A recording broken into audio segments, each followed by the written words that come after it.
Welcome to Everyday Martial Artist, a weekly podcast where you'll join me, Brian Doucette, as I interview a different martial artist each episode and hear their story. Some guests you may have heard of, and some you probably haven't. Be sure to subscribe where all your favorite podcasts are available. Also visit our website at everydaymartialartist.com. If you're listening for a specific interview, I sure hope you'll stay and check out the other episodes. A very special thank you to Topher Williams for our custom theme music. And now, the newest episode of Everyday Martial Artist. Everyday Martial Artist is brought to you by KOonline.com for all your martial arts needs. Sparring and safety gear, rank belts, uniforms, weapons, patches, and more. Wholesale supplies made by martial artists for martial artists. Visit us today at ko-online.com. Hey, business leaders, want your audience more focused than a monk in a staring contest? Want them grinning bigger than when they found out their in-laws aren't coming for Christmas? Then you need the amazing Arthur Fratelli. Arthur is a TEDx speaker, Last Comic Standing alum, and lifelong martial artist, traveling the country, captivating audiences at conferences, corporate events, and schools. His high-energy keynotes blend failure, focus, and flow with comedy, magic, and jaw-dropping skill. Facts fade, but stories stick, and Arthur delivers a TEDx-worthy experience they'll never forget. Book now at theamazingarthur.com, because your event deserves more energy than a caffeine-fueled ninja. Hello and welcome to Everyday Martial Artist. I'm your host, Brian Doucette, and as we do every week, we're joined by a brand new guest talking about their life and their journey throughout the world of martial arts. My guest today is a world-renowned martial artist. He's taught around the world for decades and travels to clubs throughout Europe, the Americas, and Asia to teach his own self-defense martial arts of KAPAP. He's also served as an official hand-to-hand instructor and safety officer. He served as an Israeli Special Counter-Terror Unit, as an intelligence team member, and its official Defense Tactics CQB instructor. He was also the official instructor of defensive tactics and operational behavior for the Israeli Operational Police Academy. He's trained police agencies, armed forces all over the world, SWAT, SRT, and SERT, along with Army, Marine, and counter-terror units. Please welcome my guest today, Mr. Avi Nardia. How are you doing today, sir? Thank you. I'm fine. Everything is good. That's good. And you're joining us. You're in, is it Belgrade, correct? Belgrade, Serbia, which most of people will recognize as ex-Yugoslavia, that split to a few countries: Croatia, Slovenia, Serbia, Montenegro. Okay. So I'm in Serbia. Cool. Well, I truly appreciate your time, and I'm looking forward to learning more about you. Thank you. So what we do with all my guests, I want to go back to the very beginning. I said you've been training in martial arts for quite a while, but I want to know where that started, where that first interest came from, that first spark that kicked off your martial arts journey. Well, it might be strange what I'm going to say now, but I think that all of us, once we even fight to unitide with the egg as a cell of sperm, we have to fight a few other thousands to swim faster and to kick everyone to be the one that will be born. And I think since I'm born, that was not my first struggle to stay alive. And from the born room, I immediately went into the emergency. And my mom used to laugh and say that I had more pipes connected to me and electric and all of those things to save my life. And I fight for my life. And I remember all my childhood as hospitals. And, I remember kindergarten, everything that I done, it was always half of the time in hospitals and very sick. Wow. And I think that thing make me actually stronger because my body won all of those different sickness. But I was not as a strong kid. But, I grew up in the nature, so climbing trees. A big brother that always tried to throw me from the top of the tree or kick me in my face. Wow. I think this was the first martial art introduced. I'm laughing, but when you have a big brother and you always sparring, in the dojo we call it sparring. In the house, your mom screams, "Stop beating up your little brother." And me and my brother had a different character, so different. Since we're a child, now we're in a good relationship, but childhood, we fight a lot. And my father was a very tough guy that lost his two parents when he was 11, and he had to immigrate to the born Israel. And 11 years old, he have to survive by himself and grow up with, I will call them stepbrothers of him, because we always looked at them like uncles, but they were not related with blood. they've been related with friendship and maybe devoted to each other. But that's how he brought up. And when he go to the army, he was in the first Israeli, you can say, commando, in the first paratrooper with all the big names. If it's Dani Mat, Ariel Sharon, Meir Zion, that are legend in Israel. And they built the first actually character of the Israeli army. My father also is from the rare people with the red parachuting wing, which means he even jump in a war. So his wings are red. And Wow. when you grow up in a house like this, that I remember even in my childhood, my father always used to have what Marines in the U.S. call a Kaibar knife. And I remember that knife because when I was 18, it became my knife in the army. Because in Okay. my time, we didn't get knives. So, but I brought my father knives to the army. And it Nice. was in my vest all the time. So when you grow up in a house like this, you became tough. Even, my wife asked me to write a book about my life. And I said, it's funny because maybe everyone want me to write, oh, I'm a tough guy, I'm this. And my book go like the kid that want to feed animals and even ants. Because I remember my childhood, I even tried to pick up ants and bring them to the hole. So to help them to carry the food and to feed birds. And I always remember my life as a child, like feeding animals, helping. But I think something really triggered me is fighting for justice. I Mm-hmm. cannot see, for example, somebody will beat up another kid and I will not go in between and fight because I feel it even today. I'm 63 years old. I'm still this child. And you ask about martial art, but I think that martial art bring character unless you have the character. So you don't need to you bring it yourself. Okay. And because I see a lot of people, martial artists, and honestly, they don't have a character. Mm-hmm. or if this is the character after martial art, then martial art didn't do well for them. Yeah. But my father started to teach me, I think you can call it fitness or gymnastic. Mm-hmm. Since I'm 4 or 5 years old, to stand on my head, to stand on the hand, to roll like a judo roll. And then actually my father, even he teach me like self-defense. He didn't want me to join martial arts so much. He was very peaceful person. Mm-hmm. And I think that he put me a lot in gymnastic class. And that helped me even today. I think that it's very important. And you can see it in martial arts like judo, BJJ, and wrestling, that also gymnastic is very important as a tool Yes. of development. And this is my martial arts since very young age. Later on, I studied like, it looks like a movie like Steven Seagal Mm-hmm. because it looks like the janitor of my school used to teach us self-defense, the Really? kids. Okay. Yeah, because he was also in some kind of army paratrooper and he teach us what we see today as a Krav Maga. Mm-hmm. So it was a blend of jiu-jitsu, judo, a little bit boxing, maybe a little bit kicking, and just survival. And that's like I always joined those kind of training. Okay. Then at the age of 14, I left the military, like to be a cadet. So I'm in the army actually since age 14. Oh, wow. Yeah, so it's a dormitory. It's like a school that you come early Sunday morning and you leave very late on Friday afternoon and you go home for the weekend and you come back again on Sundays. And it's tough. It's a lot of kids and you better not to fight because everything is a fight. Food, everything. It's a bunch of kids from the age of 14 to 18. You better to be tough. Mm-hmm. And of course, you have all the training. And at that time, I loved judo. Okay. And there was also a time because I returned to the normal high school to some time. And I used to drive with a bus to another city to train judo in Maccabi Tel Aviv because I love judo. I thought it was amazing. And then I joined to the army.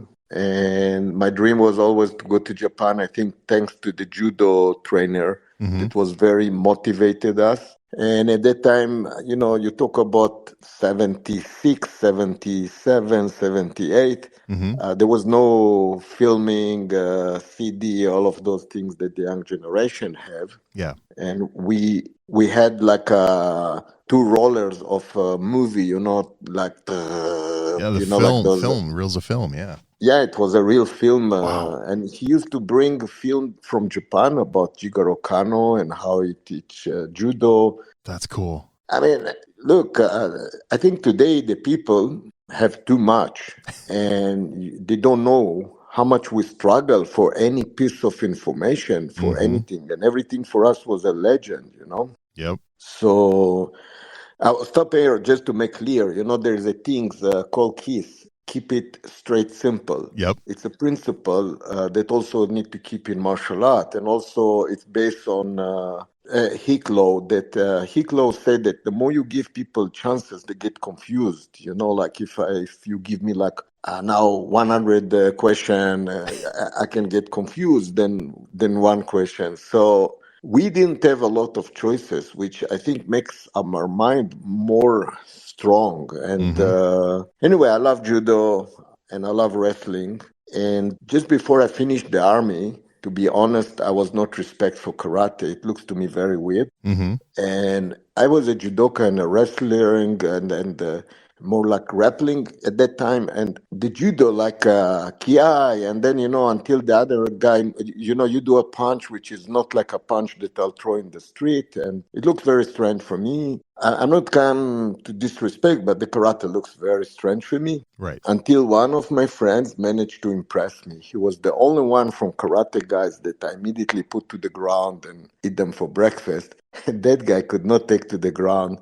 Each punch, each kick bruised me. Now I understand. It's called full contact. Yeah. I think that without sparring full contact, many martial arts are useless. But again, nobody says that it's useless. Maybe it's useless for me because not everyone can do full contact. Some people have problems or whatever or age. So I don't disrespect. I just say that if you look for something efficient, and that time I was young, Yeah. you talk about 2021, you fight, you're tough, you don't care to get hit or hit back. Different manner than today. Yep. But at that time, I looked for something that maybe it was more full contact, and I left to Japan. In 1984, 85, I left to Japan. Okay. I stayed, I think, 7 years in Japan, something like that. Wow. And I devoted my life to martial art at that time. Okay. And thanks to this time, I think, and the teachers that teach me, I became what I am today. I think that I own, of course, to all the teachers, but I think in Japan it was the first time that I really met master. Because in the Western world, everyone is a master. This, like you see a 10 years old kid getting lifetime achievement, Hall of Fame, and all of this nonsense martial art business. But I think in Japan I was lucky to meet a real masters and to study with them. That's really bring me great. And then, I returned to Israel because my father got heart attack. From one thing to another, I found myself staying in Israel for, I think, another 10 years.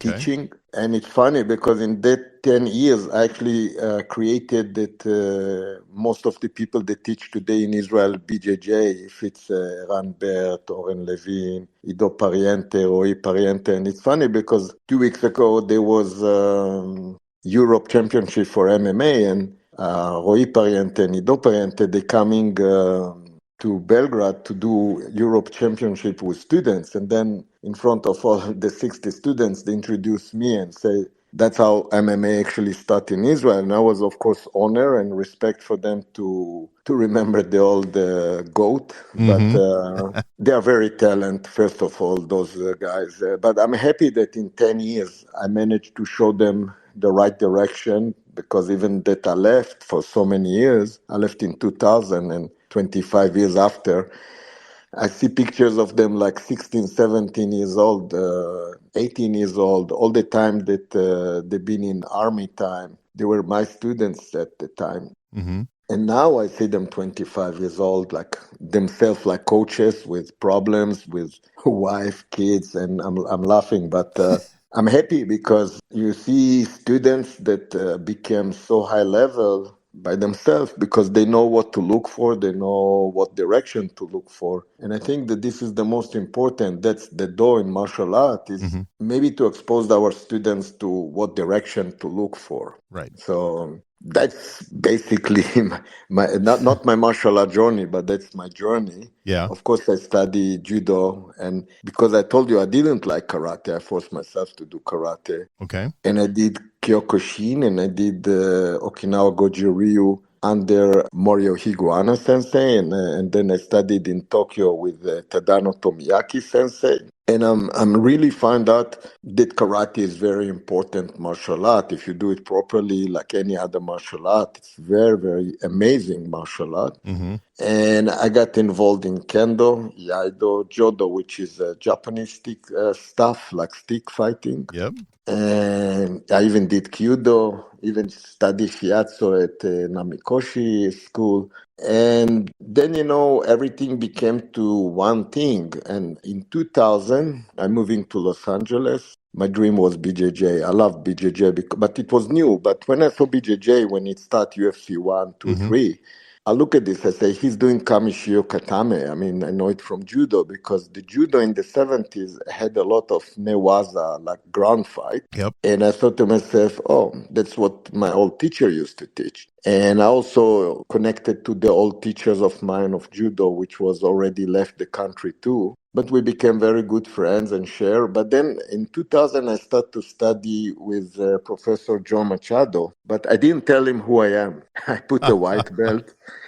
I remember I put my white belt and he asked me, but you have some martial art experience? And I said, everyone like a kid studied 2 weeks, judo, taekwondo, this style. And I put white belt and I started to study with the beginners totally. One of my friends that even was my student immediately wanted to train with the blue belt and this, but I told him, don't mention who I am. And I started to do BJJ. I think this helped me a lot because judo is not BJJ. Yeah. And I know the argument of people, oh, this is judo. No, it's not. It's a different interpretation, different approach, different angles. And that's why I put a white belt to see it. And everything that Professor Machado do, even Juji Katame. And I said, oh, I know Juji Katame, but I never say it. I just look what he do. Hmm. I try it and I find different angles for Juji Katame that I never knew before. And that way, I think, like just to let you know, it took me 2 years to get to my blue belt, which I think today you can get it more easy. Wow. They never give me discount, Hmm. And now all the black belt in judo, in karate, kendo. No, I had to really, and I was after army. I was with a lot of injuries already. I was even after a war in 1982 to 1984. I Hmm. was involved in a war. And I remember my first 2 weeks in BJJ, I thought I can never do it again because my neck and my back, and I had a lot of those kind of problems. And Hmm. no, I just suffer for 2 or 3 weeks, and then it was get stronger, and I could take it, and I love it. BJJ was my therapy. I love it. After 6 months, Professor Machado told me, "I know who you are," and then we laughed. And the funny thing is that now every time we are on the mat together, I show different things, how they can match with BJJ. So for example, even we did a DVD that I come to the BJJ school and I teach Ganda Sarming, Hmm.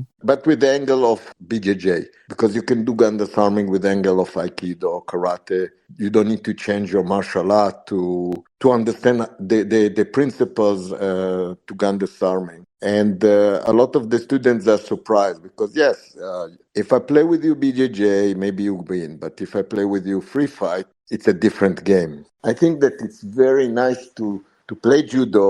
And even if the guy will throw you, I don't know, from 10 times, he will throw 7 and you will throw him only 3. That's a great study for you to improve your angles. Hmm.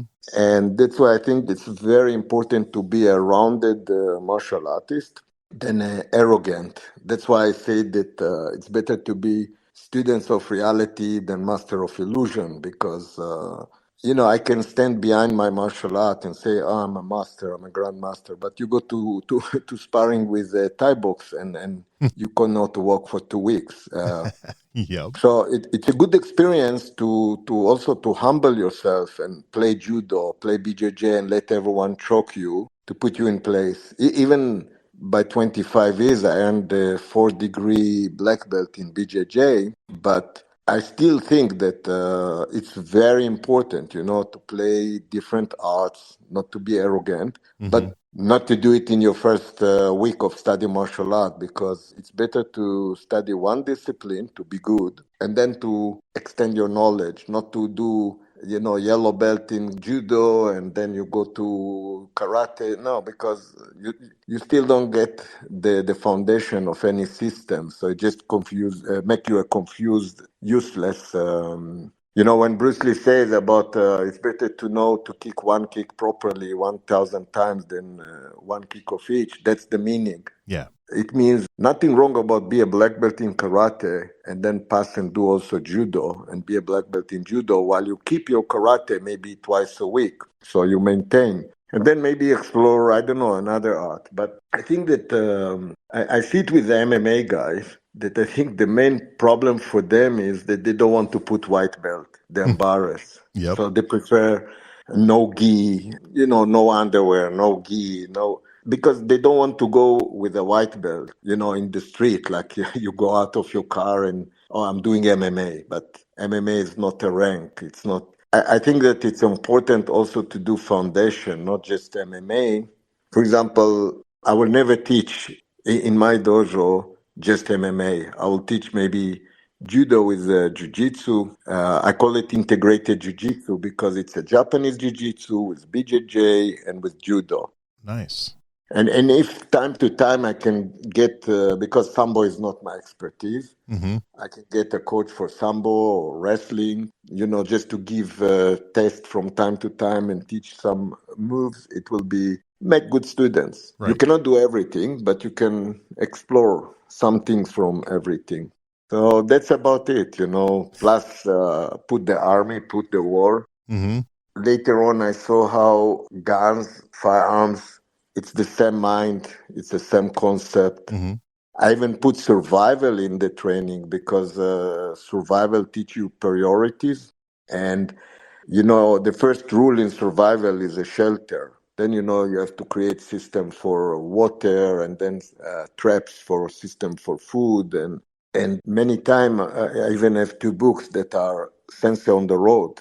And when you're sensor on the road, it means that every week I'm in another place, another food, another country, another weather. If you think about this, I give up the most important thing in survival, which is shelter. So it's, when I explain to people, it's very, very difficult. And because normal people, they don't travel, they don't understand. Suddenly, your credit card don't work because immediately in the US, they think that your credit card is fraud. Somebody fraud but you stuck in some I don't know country, and Mm-hmm. your credit card don't work because they block it immediately like a fraud. And this is why I think that all of those together maybe give you much better understanding about martial arts, because martial art is much more than just kicking and punching or grappling and choking.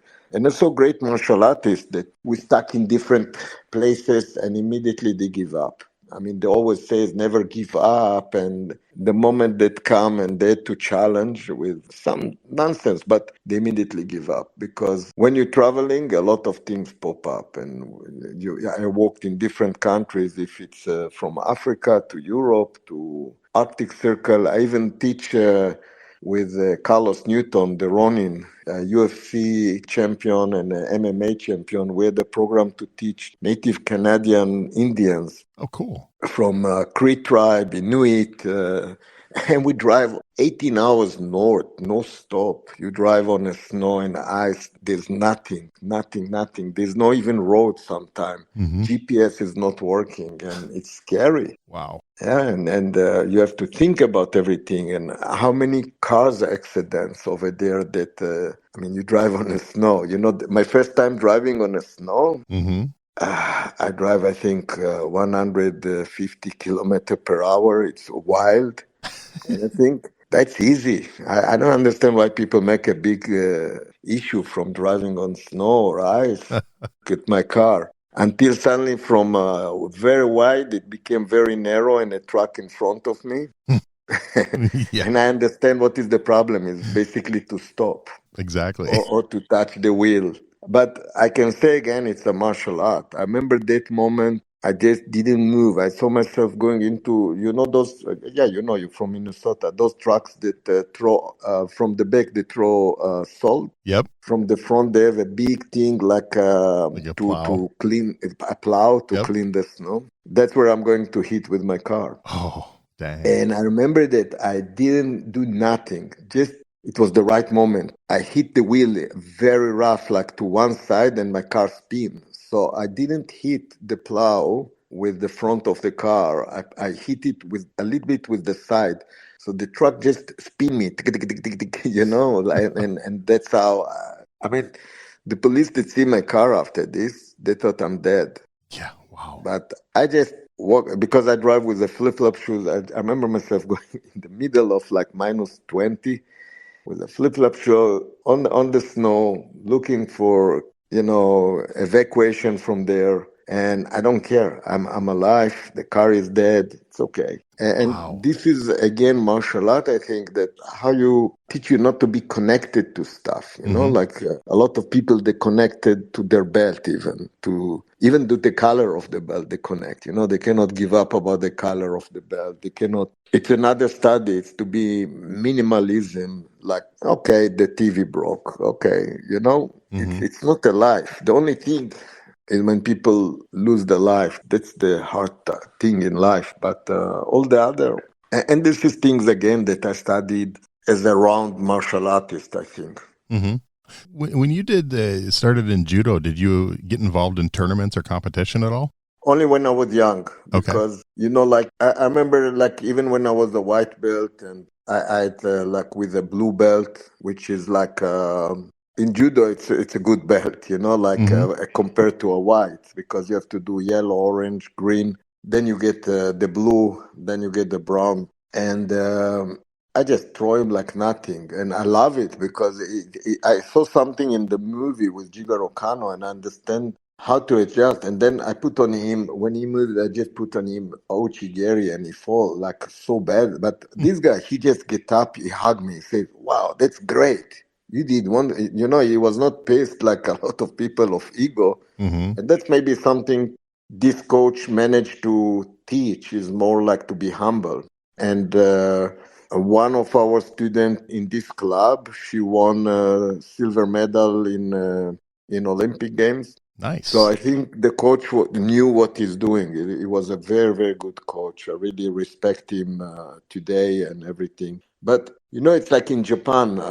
In Japan, for example, I kept training. I even trained with Kashiwazaki, which was a judo champion and legend, and he teach in the International Budo University in Katsura City. And I trained with him. I trained with Kanazawa Sensei over there. Wow. But I go sometimes to tournament, but you need to remember, like, for example, I survive in Japan. That's why, like, because I saw a lot of people that they came to Japan only for 1 week and they said they studied in Japan. I came to Japan as a non-welcome society at that time. In my time, Israelis passport, you will come from any, like Australia, you can see that the guy is on drugs or alcohol, but oh, he's Australian, Japanese, oh, he's American or British. But you could see that these people, they're totally not in the right way, but they respect their passport. And me as Israeli, I had always to fight to get my visa. Okay. I had to work for my life. I mean, nobody feed me. So I have to immediately find different jobs, work, and find also the time to train. So my work was in nightclubs. In Japan, they have still a martial law that from midnight, everything need to be closed. So nightclubs actually They work until 5 in the morning. Mm-hmm. But at midnight, you cannot call the police if some fight is going on. Because if the police come, Wow. the law is that martial law, so you break the martial law. But even if the police come and they hear music, but the doors are closed, they are not allowed to go in. Okay. So the club cannot call the police after midnight for people interrupt. So our job was to throw those people out, and I mean it was Don Wilson, Steve, Tsuri, and it was nice because we were. I worked from 10 in the night basically. Mm-hmm. So I will train until training was started at 6, I think at that time, and I will finish like around 9, take the train directly, and I go to the job. The good thing from 10 in the night, and in Japan it's good because immediately you come at 10, you have your dinner because the job give you to eat, give you everything. So Nice. we will eat and joke. We don't have job unless you have to hit anybody. And we take a nap. So I Nice. could nap, not inside the club. We had like some area that we could nap. And if you wake me up, there's a fight. You have to, you go, like just from your sleeping, and you feel sorry for Wow. that guy that wake you up. You throw him. I remember we had the wall at that time with Polaroid camera Uh-huh. for all the knockouts, the people, because we had a full wall of people that disrespect the rules or our kind. So we will come first, we will talk to you, we'll try to convince you. But if you punch first or something like this, you get your knockout. So it was wonderful because for few years, every few days you have like something like this. Sometimes people tell me, you those vital points, those because you give him one, he don't go down, so you give another one. Oh, that's where you have to hit. So it was a very practical in many situations. I remember even fights that were very, very scary, and we even had murder in the nightclub. Wow. I mean, yeah, it was a good experience, I can say. Mm-hmm. You get used to it because the first night when somebody tell you, "I saw your face, okay, you're dead, I'll kill you." People not used to get those kind of threat, Right. so you're afraid. But after a while, you just understand that barking dogs don't bite, so you sleep very good. But there were a few guys that I still remember, and it was a good experience. I can say Mm-hmm. maybe to martial artists, to a martial art knowledge that they are better than a competition. There's no referee. Yeah. It's really scary. It's a nightclub with different lights, blind you and dark, light, dark, and you have to run in. Immediately, you have to have situational awareness. You have to be aware for everything. I mean, you cannot see even from where a knife will come or a gun will come or whatever. And it was, I would not like to do it today, but I think at that time it was nice and experience. We've been young. And I think that this also gave me a lot of experience to my martial art. Also, how to do not use, also for the amount of force to use, because, if you can just grab the guy and put him out, why to really beat him up? So, Mm-hmm. and that's something very funny. I had a lot of students from Filipino martial art. And whenever we start a class of a blade, and I told them that in the Japanese swordsmanship, the first thing that you teach is compassion. Even Okay. that the guy that attack you is an idiot, and maybe you feel like I want to kill him, you should not because he's an idiot. And they're all, I remember Rudy, rest in peace, unfortunately he died, but he used to mention it all the time that this is his biggest class that put something that he never thought, because, you see many times Filipino martial art, they show he cut his neck, he poke his eye, he cut, he slash his stomach. I mean, come on. Why don't you put a rope to his legs and drag him all over the city? You killed him already. So compassion is something really important in martial art. And also, for example, again, if we go to the blade, you see immediately people cut the neck. But if I'm in the distance that I can cut your neck, you can cut also my neck. And bleeding to death take a few seconds, like 6 to sometimes even 3 minutes that the guy will bleed to death. So even if you kill him, theoretically, he's going to die from bleeding. But in those 6 seconds, imagine that you cut his neck, you're in a distance that he can cut your neck. And Right. if you cut his wrist, he will drop the knife and you don't need to kill anybody. So that's why a lot of time I teach from this kind of kendo concept and iaido concept and Japanese swordsmanship concept. And then people see that this logic of compassion in martial art is very important. So even if somebody push me in the street or insult me, there's no reason for me to beat him up. And for example, we mentioned MMA, and I do also MMA, but my concern, if we don't teach moral and ethic, we might lose the respect of martial art. And I see it every day. Actually, I see videos of martial art that some martial artists try to insult other martial artists and to show that they know nothing and try to sell themselves by that, by Yeah. laughing or by bully. And actually, with all respect, because I love BJJ, but the Gracie family brought it first to the table. Mm-hmm. They challenge other martial artists, and there's no need. Right. If you're good about what you do, it's okay. You don't need to say, "Oh, this was a Aikido master. This was this master," and look, we beat him up.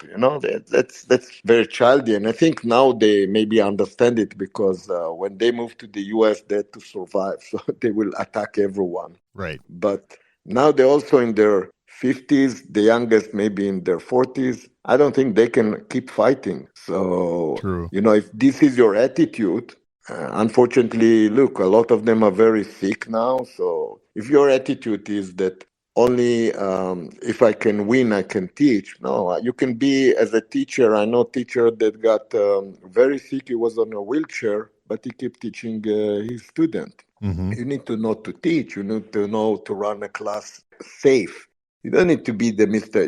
When you teach Mike Tyson, I mean, if I'm coaching Mike Tyson, it don't mean that I'm stronger than him. Then why he will go to the ring and not me? Right. So you become a teacher, and I think that the most important now in martial art is if we don't maintain the value, the ethic, and the moral, and we're creating bully teachers that they're going also to offer anti-bully program or women's self-defense program, but you also bully people that are not strong like you, so it's a little bit conflict. You understand what I'm saying? Yeah, definitely.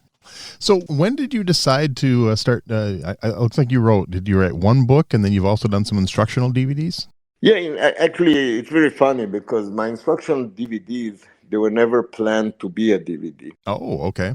I mean, I think my first DVD, I came to the US and some guy wanted to film me and my friend on the beach, and he just filmed and pop up with a DVD. Mm-hmm. The second, this guy offered that we come to Spain to some event and video magazine, Okay. and then they want me to demo, but I don't have uke. It's like you want to demo Aikido, and they take the clerk or from the office and say, okay, use him.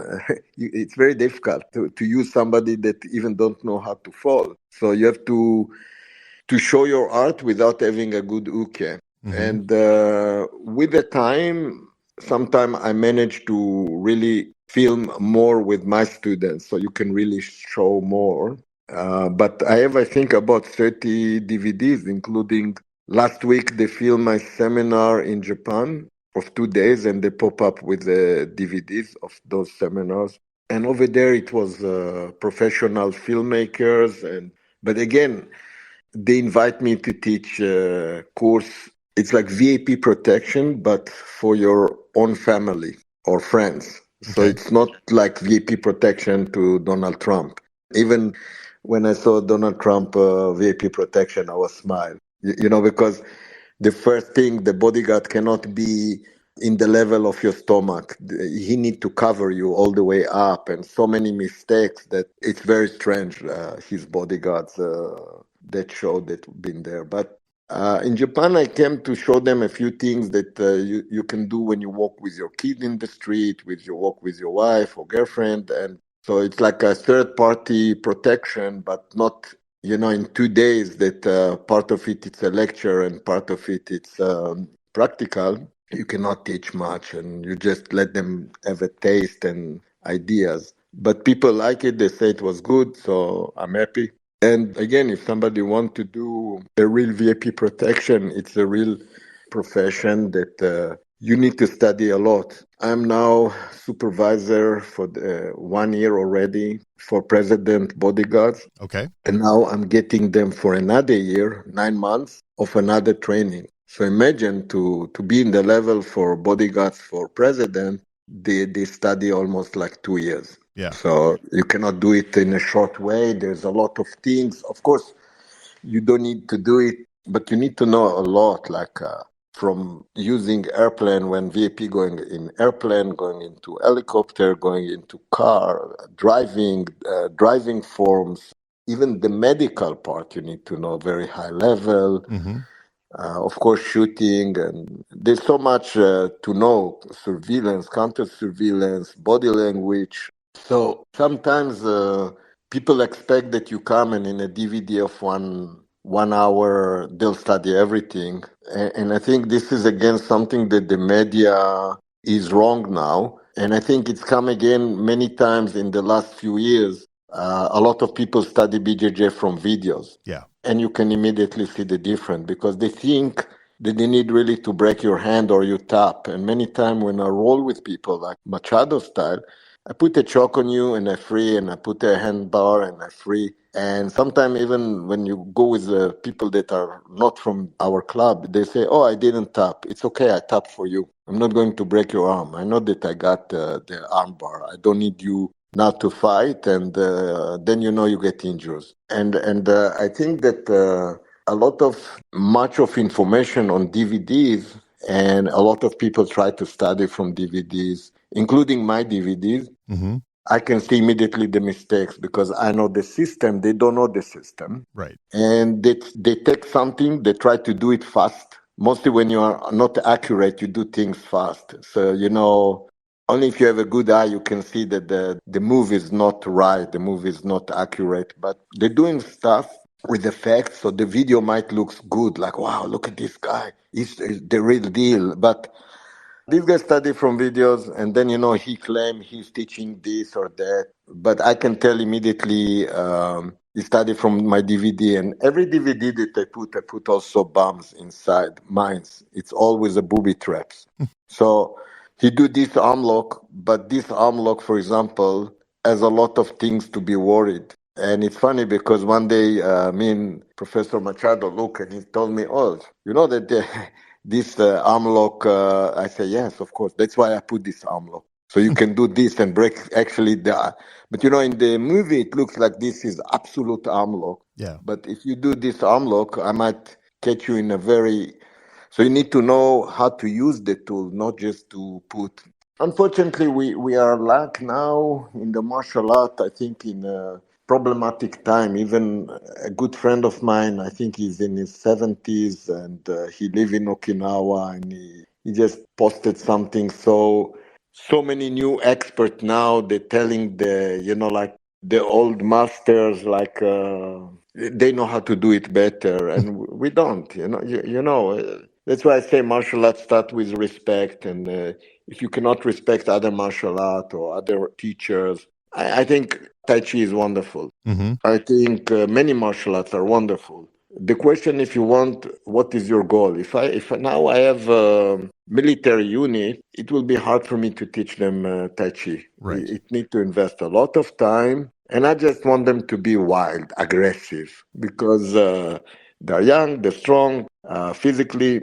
It will not fit if I take this program from the army of smack him with your weapon a few times, because now you have to smack him with your hands because you don't have a weapon. So that's why also when I see Krav Maga kids program, I'm smiling because we don't have kids in the army. So if you sell Krav Maga as the official system of the Israeli army, you cannot have a kids program under the name, Right. because now it's interpretation of that. You understand, and this is why I say that I don't teach anymore Israeli martial art. I teach close distance combat. I teach CDC, Okay. and in the CDC close distance combat, I have defensive tactic. It's a lot of things that teaching to law enforcement. We have Krav Maga, of course. We have KAPAP.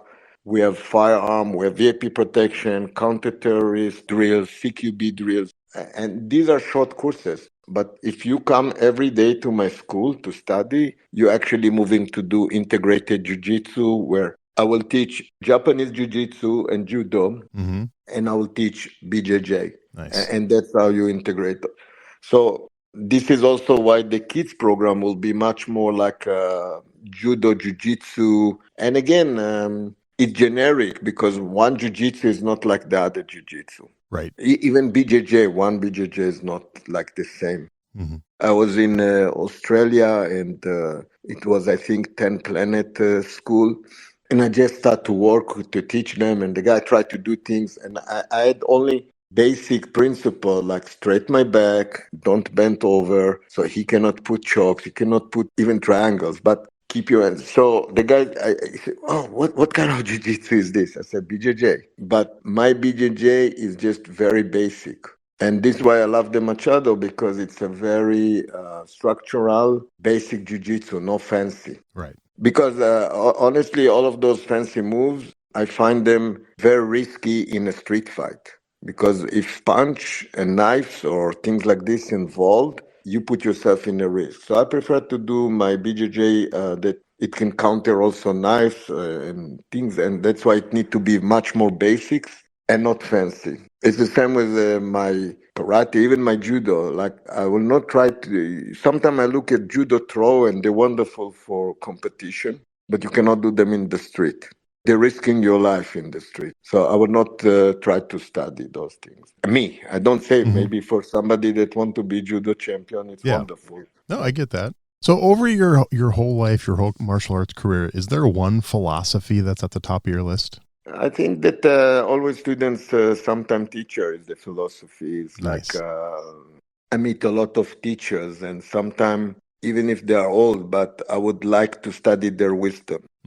And that's again something that, like, again, I'm not attacking MMA. I think MMA is wonderful if you do it properly. Yeah. But sometimes the MMA come too much ego and forget who are the parents for the MMA, which are judo, karate, Thai box. These are the parents. And I think that, again, like respect is the most important. And also not to develop gladiators is to develop students with moral and character. And I mentioned my students from MMA today. When they study with me jiu-jitsu in Israel, and now they came, like I told you, 2 weeks ago to Belgrade to MMA Europe Championship. The youngest, Toy Pariente, he told me, I remember how you used to smack, because if my guys will win a competition in judo, I will force him to stand and everyone in the club will throw him until he cannot,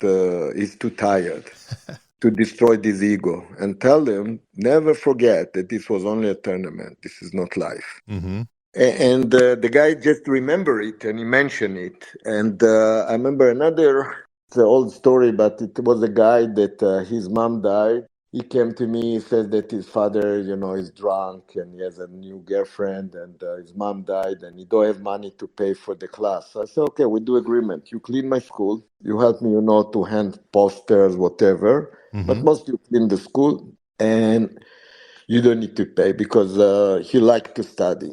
And it was like he was maybe at that time 16, 14, I don't know.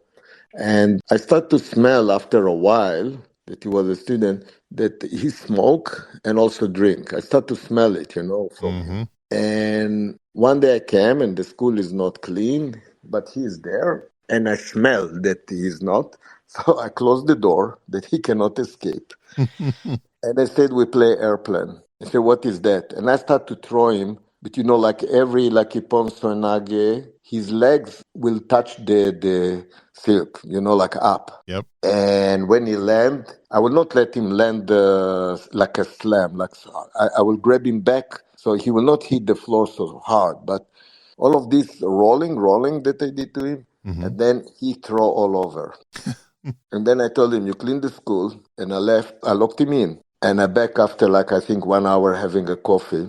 Clean was perfect clean. Why I'm telling you, this guy was my student, okay, but I didn't see him for many years because I left the country. But one day I did a seminar, and the seminar actually was at Ido Pariente School. I remember it. It was I came with David Arama, and they asked me to do a seminar, and I came and I worked very basic things with them, like different grip, like that grip, this grip. But at that moment, I see some guy with a baby carried and another baby on his hand. And I see him, he was maybe 21 feet from me, and Mm-hmm. he bowed to me.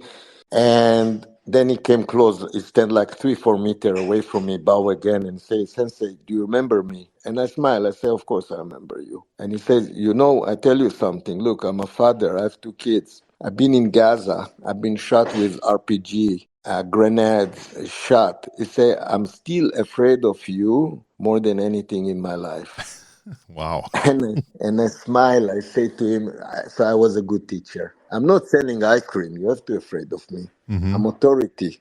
And he say, yes, thanks to you, I go to the army. And in the army, they send him to officer course. In the officer course, you have to nominate 3 people that change your life. And I said, number 1, Avi Nardia. Number 2, Avi Nardia. Number 3, Avi Nardia. Wow. He said, "You really changed my life." And I said, "Thank you." That's actually Kubo Sensei, and that's Nakayama Hakuda Sensei. This is the spirit that I'm trying to teach from the old generation Mm-hmm. to my students. Not only to teach you to beat up people, not only to teach you, to emulate people, to teach you really the art as it need to be. Right. And I was happy that this guy, I did it. And I mean, I teach in Israel not so many years, maybe only 10 years. And people still remember me because I put something into them. And even in the Yamam, in the counter-terrorist unit, as I was the trainer of the unit,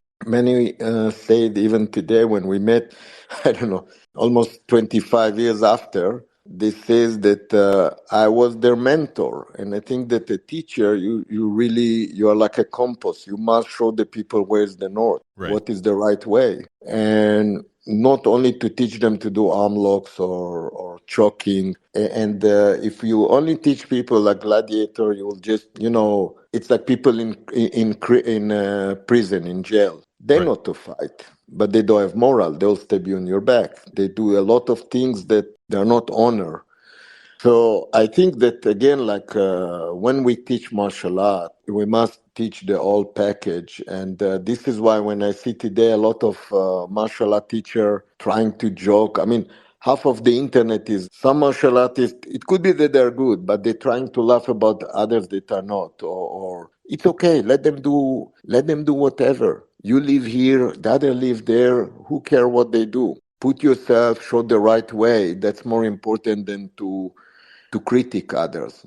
Exactly. And I see too much. I see people, they see one sentence or one move, but you do not understand the whole system. I could understand. I always say to people, you can come to my seminar, we can argue. If you say it's not work, I'm open mind for that. I don't have any problem. Maybe you prove to me that I get wrong. It's okay. I'll accept it.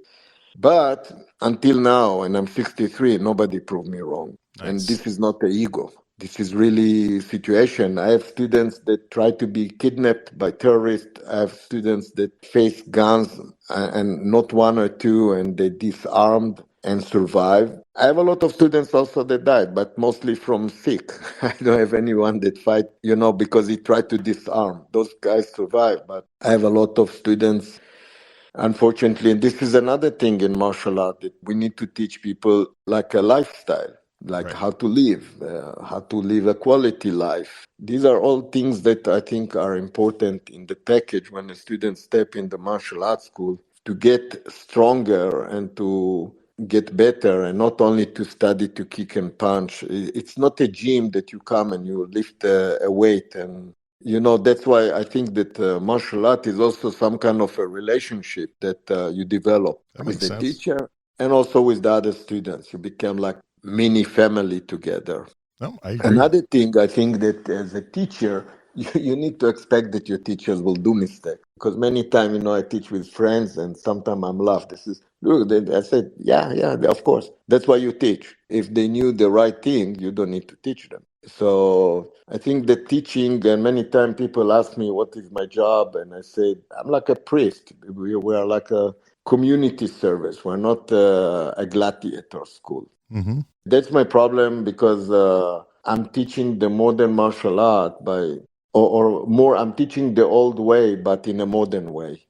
Many times we say there's a Chinese and a Japanese saying like, study the old is to understand the new. Yep, that makes sense. So I try to make, because I don't agree also with all the old. I mean, like a lot of time, the old schools, and again, I don't think it's the old school. I think it's the interpretation of old school is that teachers cannot be proud on their students. Sometimes you have a student for 10, 15 years and he became really good, but we are not humble enough to say, wow, look at that guy. Goto Sensei in Japan, I remember now his name. He used to defeat me so many times, but I keep taking it. And then I went to another school which was very, very rough. And after 1 year when I back, I ate him for breakfast. He was in a shock.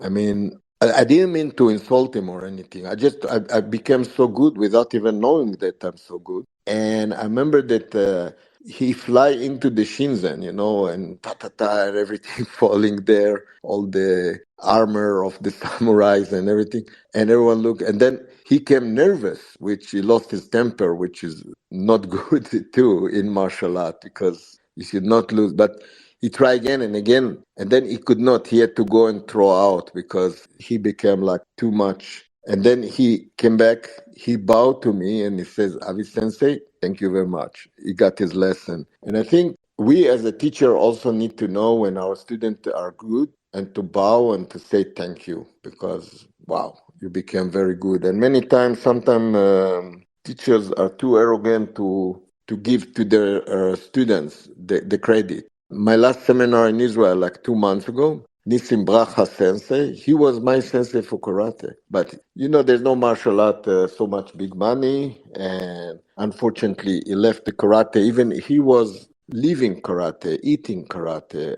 awesome person. And now in the last few years, he followed me. He loved my work. Even he was my teacher. And I am teaching a seminar. I come to my seminar. And I always mention him. He's my teacher even today. Even he said, "Oh, you are much." No, he's still my teacher because he's the guy that put me in the right place. Nice. He showed me the way.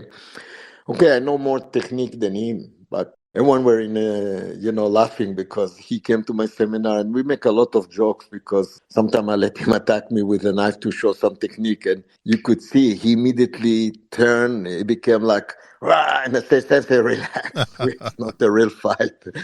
But I mean, that's, I think, how it should be, like that even he quit and a lot of people that I met in my career. Because another thing important in martial art is just not to quit. Not I'm famous martial artist not because I was better. I remember all the time people that even show me like this or that, but one day they left the martial art and I never left. So that's, I think, the stability, the stay on it. Don't worry, you don't need to be the best one, but keep going and you will get where you need to go. I saw so many more talent than me, more strong than me, but Mm-hmm. they didn't get there because they stopped. It's like you have to walk on a way, and if you quit in the middle of the way, you will never go there.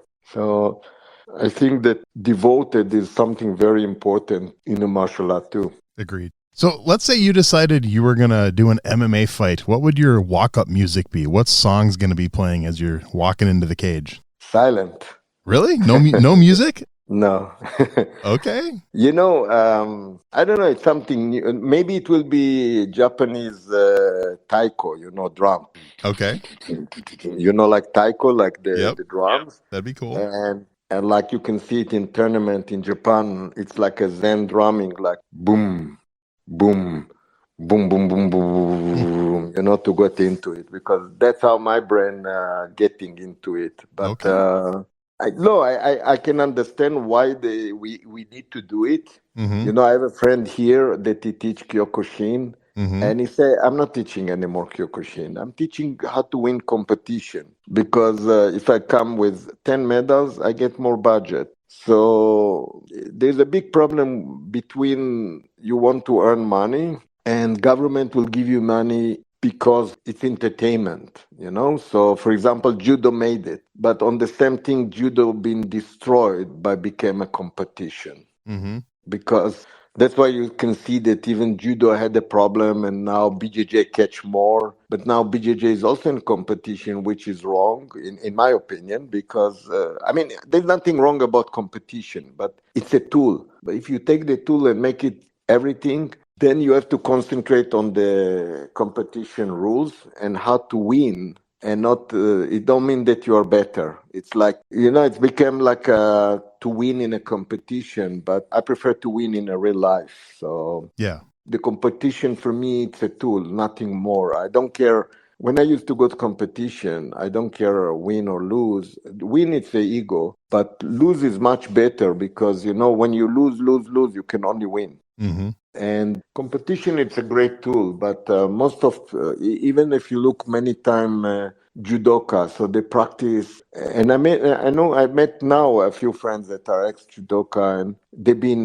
national champion or what, and then they left the field totally. They don't do anymore judo. I prefer to see judo like a judo club and people, even their 60s, 70s, they're still coming to the club. Mm-hmm. More like that. But everything is a budget, and judo getting governmental budget. So the country wants champions for Olympic, so they will give you the hall for training for free. They will give you the mats for free. But if I have a private dojo to teach, like my friend, for example, in Slovenia, he need to pay the rent, the electricity, to clean the dojo, the toilets, everything is on him. You don't get any government support because they don't care. You are not supported by government because government will support you if you go some international to represent, and your anthem and flag will be raised as a judo champion or whatever. Then okay, the sport minister will give you budget. Right. Okay. So it's a little bit, again, you have to play the game because if not, you will not be exist. I think this is what happened to judo when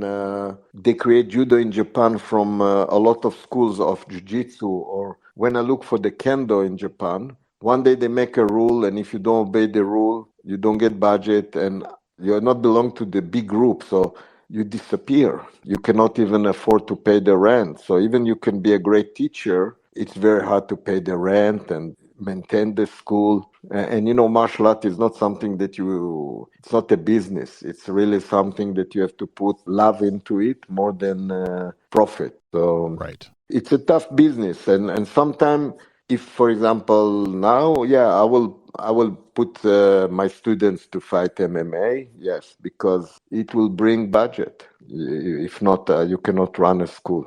Okay. Cool. So who are 3, 4, 5 names you would put on your personal Mount Rushmore of martial arts? Like 3, 4, 5 martial artists that you really, really look up to. It can be people you've actually trained with. Some people, obviously a lot of people mention like Bruce Lee and Chuck Norris, but it's completely up to you. Like 3, 4, 5 ones that are very personal Well, to you. I think Kubo Akira Sensei, which was my sword master. Okay. Of course, he introduced me to his masters, which already died, but he teach me, you could see them, spirituality into him because they teach his father teach him, and you could see, when you see old videos of them, you could see it like a mirror. So of course, Kubo Sensei, Nakayama Hakudo, and all of those generation, Nakakura Sensei that I manage I even managed to study with him. This teacher will not accept you unless you're a fifth dan and up. Wow. And he get me when I was second dan because I was really devoted. And this is like, of course, people like Moria Higuana and Tadano Tomiyaki that I studied in Japan. Of course, Hanshi Patrick McCarthy, that is still alive and is a karate legend and a historian and very rounded martial artist and very, very knowledge about martial arts, not only karate. People know him as a karate, but he's from Kung Fu and different styles. And now he retired and he lives in Okinawa. So he teach Koryu Uchinade and he teach Aiki, Kempo Jiu-Jitsu. And his amazing knowledge, his amazing encyclopedia.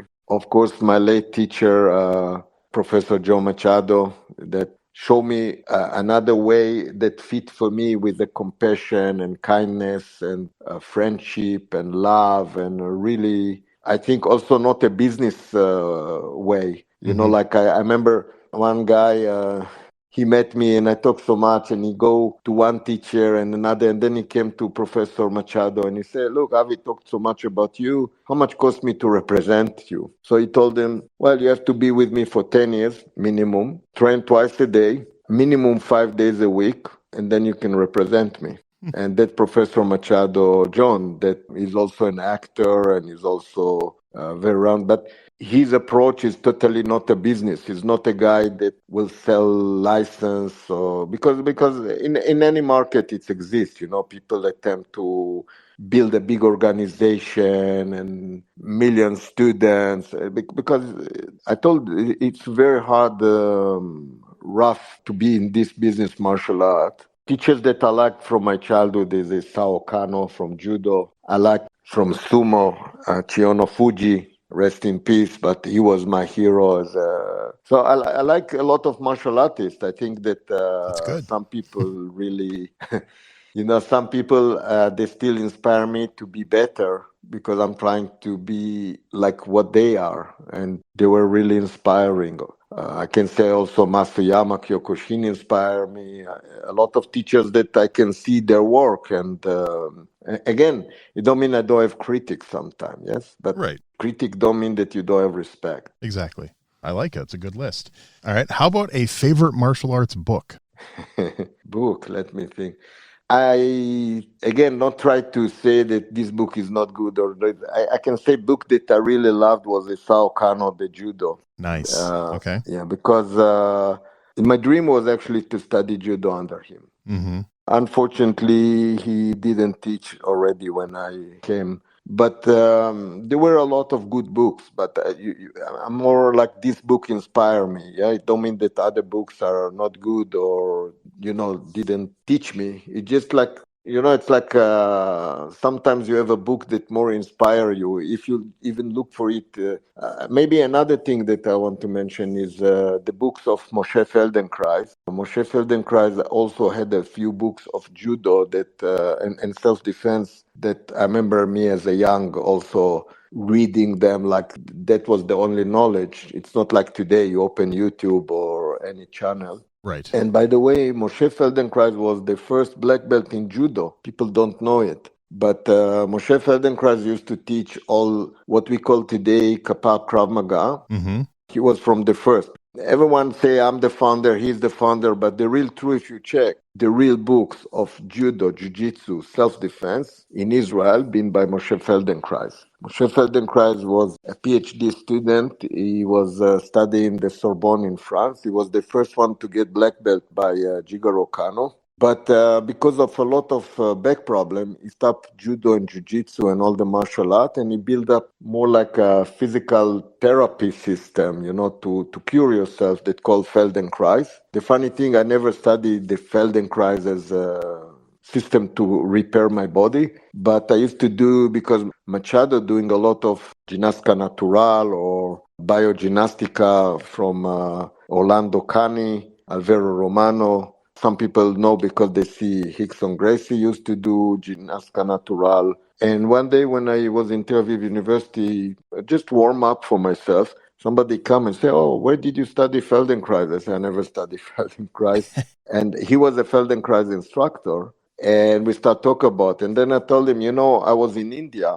And in TV, there was some guy. And then I look at him and he's doing something similar to Ginastica Natural. And then I talked to Professor Machado and he was laughing. He says, "Yeah, you saw in India, don't you?" I say, "Yes." And he knew. And he says, "Yes, because Orlando Kani was studying yoga and dance and many things, but the roots are always leading also to India.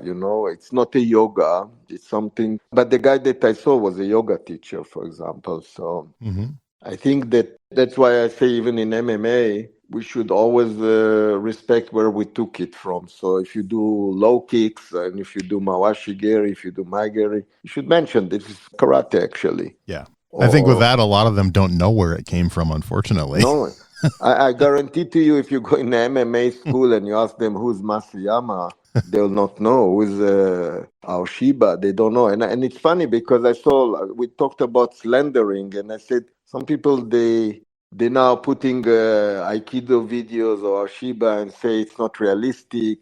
First of all, everything is realistic. Yeah. Everything, because your reality is not my reality.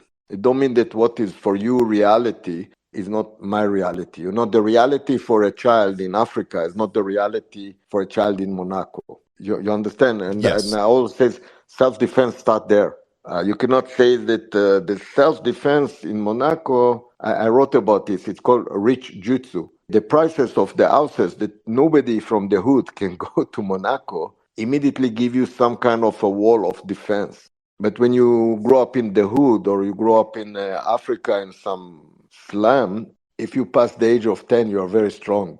Because if not the mosquitoes will kill you, maybe your neighbor with a machete. So self-defense and reality is not the same for everyone. And maybe for somebody that this is his reality, it's okay. It don't mean because somebody that live in a cannibal village that said, "Oh, I will eat this guy for breakfast." It's true, but not everyone live in a cannibal, and for them that's the reality, and there's nothing wrong with it. And I also don't agree that you have to get out of your comfort zone. Why should I? Right. So why don't you move from Los Angeles to Gaza and start to try to stay alive? Like, I mean, somebody come with some kind of a slogan. I remember even with the Gracie, they says that, I don't know, 70% of the street fight end on the floor. That's not true. They end on the floor because you got a knockout. They don't end in a grappling. They end up because most start with a fist fighting or a knife, and one fall to the floor to bleed to death or to knockout. So sometimes people just don't check the facts and they immediately, oh, this is statistic, this. It is not true. Right. In the ring, in a duel, maybe yes. But in a street, it's not a duel. So I think that this is things that again between the illusion and a realistic. It's if you go like now to elderly house and what I try to teach them MMA people at the age of 90, 80. No, you try to do something that they just move a little bit the body, so that's fine. And one day I saw a guy from Taekwondo, and you could see that, yes, his technique is not high, but they say Grandmaster this and this, and I keep watching. And then you see that he lost his kid due to cancer. And now he make it as a duty, go to cancer hospitals, treatments, and to work with kids that fighting with cancer. And he give them a lot of spirit power to fight and to hope and to everything. And say, yeah, he's a grandmaster. What's wrong about it? Nice. Yeah. He fight with a different reality than the guy that fight, I don't know, in UFC. And by the way, even if it's a very sad situation, but you look even Hickson Gracie got very sick now. Right. Nobody says that you're 25 years old, you can fight. You will be able also to do it. Thanks God, I'm 63 and I can still fight. And when I look, for example, for another inspiring teacher like, of course, Eric Paulson and Carlos Newton, those guys as a fighters. But I look for a teacher like Guru Danny Santo, and you think, wow, Yes. guy's almost 90 years old, he's still teaching. Even like if I look for ninjutsu, Atsumi Sensei, Yeah. yes, ninja, no ninja, but look, the guy is also very old age, he's still teaching. That's something Impressive. to respect. This Yeah. is something to respect. You don't need to like. but Right. you need to respect. It's maybe not your way. I'm not believing in ninja. It's okay. You believe in judo, the other believe in karate. It's great. But I said that I think that my message is that we must respect each other. I agree. It's something that I think first class in martial art is respect. And that's, I always tell this story. I was 5 years old. In 1967, I was 5 years old. My father came like the first commando paratroopers, and he had Uzi and a Kalashnikov. I remember them leaning on the wall. And I look at this, and my father came to me and slapped me in my face. Boom. I didn't do nothing. I just look at this. He slapped on my face, and he told me, "This is a gun. You should respect it. Gun can kill." Mm-hmm. He took the magazine out, he cleared the gun, and he told me, "Every time if you want to play with the gun, you just ask me. Don't do it by yourself." And that's the first class to respect. Right. I still remember I was 5 years old. And I think if you respect the sword, if you respect the gun, he will respect you back. If you don't respect, you're going to drop the sword or the gun on somebody, and somebody is going to either injury or death. And this is why I was in Czech Republic last weekend in a seminar. I told them the difference between a knife to a gun, the gun has only one duty, is to kill. You cannot do anything with a gun. You cannot eat with a gun. You cannot do nothing with a gun, just to kill. With a knife, you can do surgery. You use it in the kitchen every day. So to kill with a knife, it's an extra. It's not a need. Right. You can kill with a stone. But the gun is very dangerous about that thing, because a lot of people take the gun as an extension of an ego, and they forget there's no gun for sport. The gun has only one duty, to kill. He don't know that you want to play sport. He don't want that you want to make a joke with your friend. You do safety mistake, you don't respect the gun, you don't respect the safety, somebody is dead. And it's happened every day, like anybody that was in the army, that if you don't influence the safety and the respect, and that's why I say it's the same in a martial art. You must emphasize the respect. That's the most important, I think, for martial artists to teach. Agreed. All right. Do you have this one you may not have an answer for. Do you have a favorite martial arts video game? Did you ever get into playing video games? I'm boring. No, I Okay. never play games. That's No, fine. no. I also don't watch. People ask me, "Did you see the fight last week, UFC?" Mm-hmm. No, I never. The only thing, if I watch something like that, it will be maybe because I'm on a travel and I don't know, I'm in a restaurant and they play UFC or something. I'm in the hotel in TV and there's a UFC and I'm stuck with it. But I don't watch those things so much unless I'm trying to study. For example, if I have to put a student to compete against somebody, Okay. I will watch his fights to study his attitude, to study his moves, so I know how to build a strategy. Because, That makes sense. I always explain that you have a plan, then you have a strategy, and then you have a tactic. Mm-hmm. So you cannot just build up a tactic. I remember I met Eric Paulson. I don't know if you remember, but I met him in airport, and I mentioned to him that he lost to Carlos Newton, the Ronin, in 97. I think the tournament was in Japan. It was Vale Tudo in Japan, I think 97. Mm-hmm. And he told me, yes, I had a very bad time in personal life. I didn't train well. And then I thought I will come to the competition. I will throw left, right, and a kick.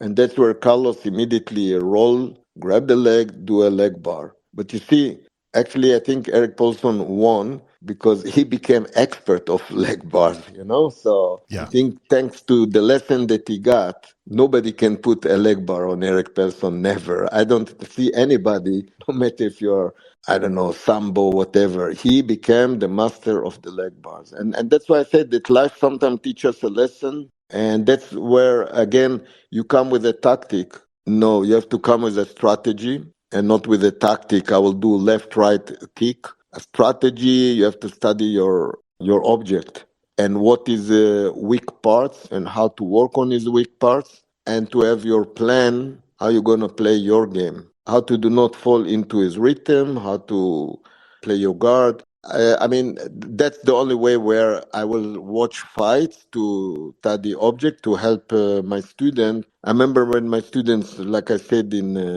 I think it was 95, 94, 6. fighting MMA first when we start in Israel. Many times I laugh. I say I want the fights to my students because I see the guy come from Thai box and he will throw left, right, middle, and then left knee. Great. I know his attitude. I'll tell my students, hold your hand a little bit up, show your left ribs. The guy cannot, he will eat the trap. And boom, 40 seconds fight, 30 seconds fight, 1.5 minute fight. And I think that for a coach, if you put students, you must study what's going on. But I don't put students to fight, so I Yeah. don't watch the fights. Okay, no worries. How about a favorite martial arts TV show? TV show. Nope. No? Okay, that's fine. No worries. No. I'm watching even judo. I'm watching. I love to watch boxing. That's Okay. totally different. Okay. I love to watch Thai boxing. Nice. I don't look too much like a competition. No. Mm-hmm. Sometimes I watch, if it's really high level, like BJJ. But, many times it come to me like not a full competition, just like a clips, like highlights from competition. And that's where I prefer it because I just take the cream from the all video, And you see great moves. You see great moves. You see great ideas of defense and improvise. And you can see technique that how people reverse it or do it from different angles and say, wow, that's the same technique, but how he thought about this, that's great. Okay.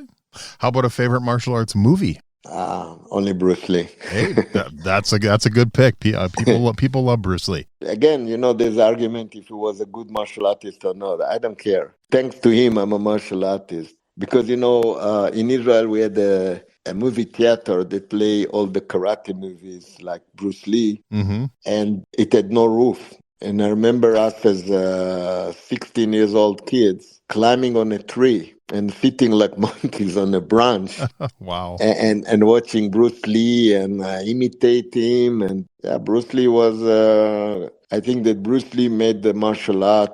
I mean, people, of course, the Gracie also done, yes, Yep. with the move. But I think that Bruce Lee took it the most, in my opinion, to be popular. The popularity of martial art is Bruce Lee. The Gracie brought the BJJ, but now even the BJJ, you can see that a lot of people understand that, okay, it's another angle, the ground, but if you're a good Thai boxer with a purple belt in BJJ, even if I'm a black belt in BJJ, you'll defeat me many times because the impact is very important. Right. In impact, there's no tap.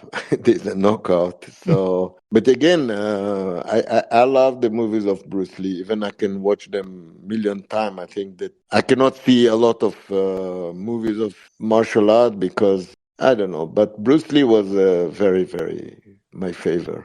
All right, final question. This doesn't have to be a martial arts movie. Any movie you've seen in your whole life, your favorite movie fight scene? Is there just one fight scene that comes to mind? Gladiator. Really? Nice. Okay. Yeah. I tell you something. I told you I come from a counter-terrorist unit, and it was Friday, and I fly to the U.S. at that day, so I was not there. But it seems that the unit killed 13 people, and it became a big riot, a big mess. And at that time, I left the unit and I moved to the Operational Police Academy. Okay. And they found out that the Israeli police don't know nothing about riots and riots control. And I remember that I'm moving to the police academy and they told me, okay, you need to start to teach riot.